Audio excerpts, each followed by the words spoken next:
मणिपुर में बीरेन सिंह का इस्तीफा उनकी मृत आत्मा जागृत होने से नहीं हुआ है। ये मजबूरी में लिया हुआ निर्णय है और सोची समझी साजिश है इसमें।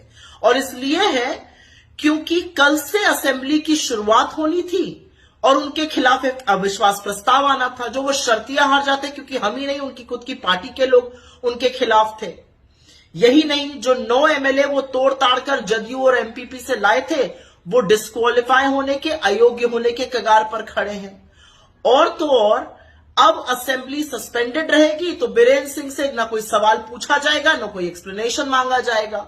एक जरूरी बात यहां पर बता दें कि सुप्रीम कोर्ट ने 4 फरवरी को सीएफएसएल को यह जिम्मेदारी दी है कि वो एक कथित तौर पर जो ऑडियो क्लिप है बीरेन सिंह की, जिसमें वो दंभ भर रहे हैं हिंसा भड़काने का मणिपुर में, उसकी जांच कर उसको सील एनवेलप में उसकी जांच रिपोर्ट दे दे। इन सब चीजों के चलते हुए एक सोची समझी साजिश ऐसा लग रहा है जिसके तहत ये इस्तीफा हुआ है। लेकिन मेरा मानना है कि 2 साल से लगभग जलते हुए मणिपुर के लिए जितने जिम्मेदार बीरेन सिंह हैं, उससे कहीं ज्यादा जिम्मेदार बीजेपी और नरेंद्र मोदी, अमित शाह है।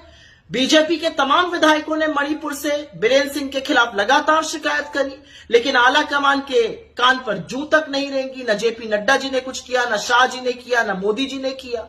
असलियत यह है कि 2 साल से जलते हुए मणिपुर को उसको अपने हाल पर छोड़ दिया गया। असलियत यह है कि हमारे प्रधानमंत्री के पास दुनिया के हर देश में घूमने का वक्त है, सिवाय मणिपुर जाने का। वो अमेरिका और फ्रांस जा रहे हैं, लेकिन मणिपुर नहीं जाएंगे। मणिपुर जाना तो छोड़िए, वहां के सर्वदलीय लोगों से उन्होंने मुलाकात करना भी ठीक नहीं समझा, अपने खुद के विधायकों तक से नहीं मिले।